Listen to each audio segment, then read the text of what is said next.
Who am I? I'm Antoinette of the band Thornes. I'm Steve, and I play. You play what? It's not mine. It's okay. I play bass in the band Thornes. My name is Randy.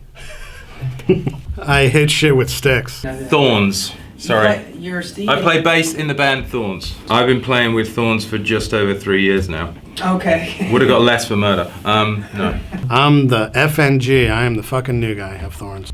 I think we get along really well. And from the first time we got together, not only did we play, 4 or 5 Thorne songs, but we shared our musical backgrounds. We played some Zeppelin, Tool, Jane's Addiction, and there was just such a really good vibe.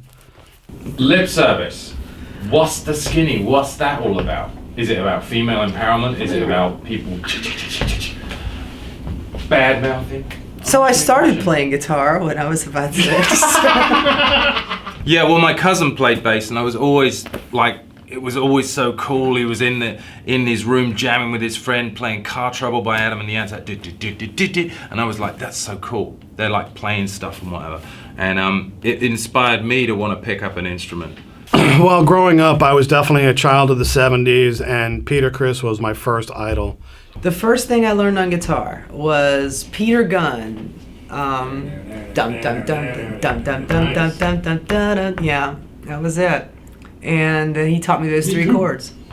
When I was 13 years old, there was a show called Fridays, and I saw King Crimson on there, and it changed the way I listened to music overnight.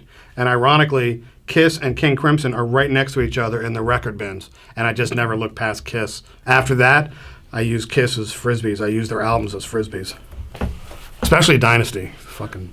My main influences initially would have been stuff like The Cult and Susie and the Banshees. Still is The Cult in some respects, and Rush, Pink Floyd, Black Sabbath, all that. If you listen to it hard enough, you can say, oh, we stole that from there, and that's from there, and that's from there, and that's from there. But then everything's from somewhere, and you have to make sure that you steal from different places. You can't steal all from here. So, don't put all your musical eggs in the same basket. My first gig was when I was about 14, and we were terrible.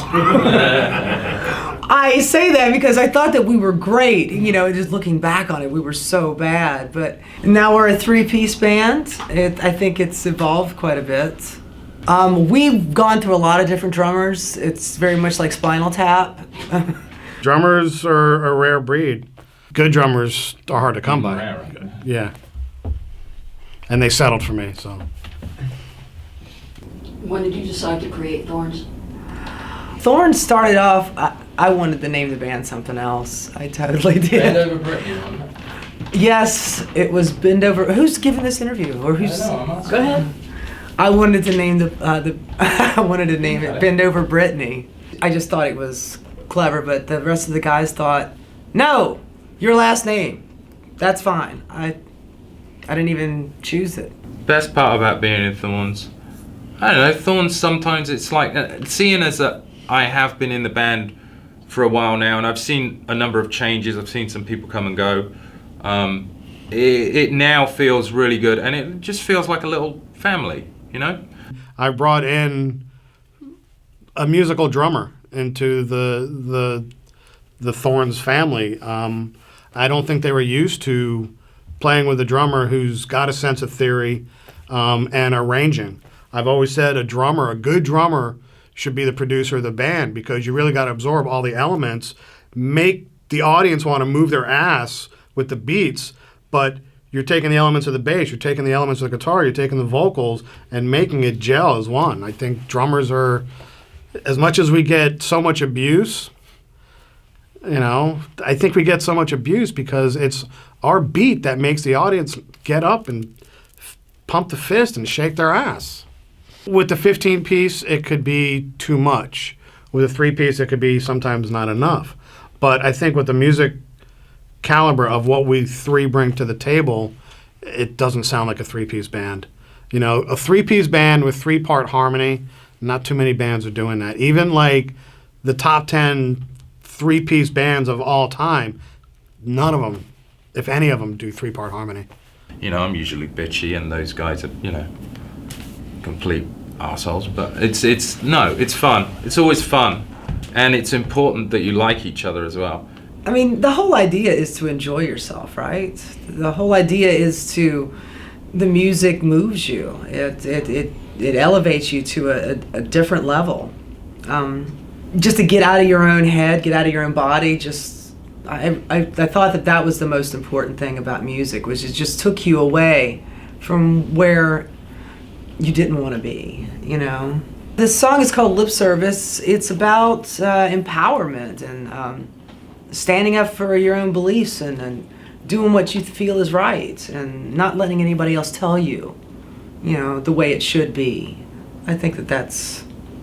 Yeah. Yeah. Yeah. Yeah. Was it a collaboration? The song was a collaboration between Steve and I. Steve wrote it on guitar, and we recorded it, and a few months later I went back and listened to it, and I thought that it would really serve the song well if it was played on bass. And then I wrote the rest of the song around it, and it's become legend ever since.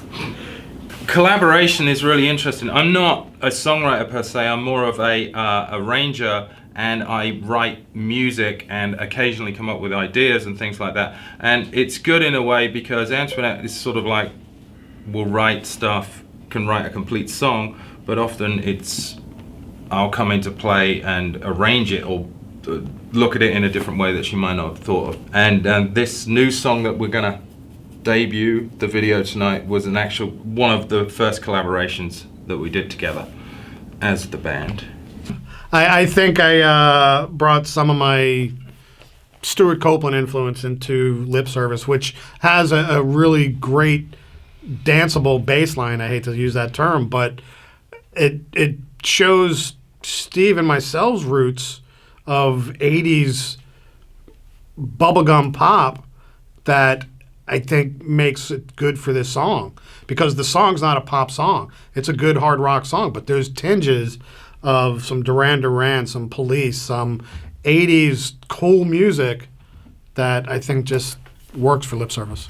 What you're going to see in this video is you're going to see this guy whose memory gets erased, and no, you're not going to see that. Rico. Arnold Schwarzenegger makes a guest appearance in a Thornes song. Really? He does? Seriously? Oh yeah, all right, yeah. So this started out as a big joke because, I don't know, me and Randy were going on about Total Recall for hours and hours and weeks, and we were throwing quotes back and forth. And eventually, Arnold showed up in the middle of one of the songs, and it's just before the solo in a song I'm sure we'll play tonight, which is called Sins and Needles. So listen out for it, and you may hear something from an Arnie movie that you know just before the solo.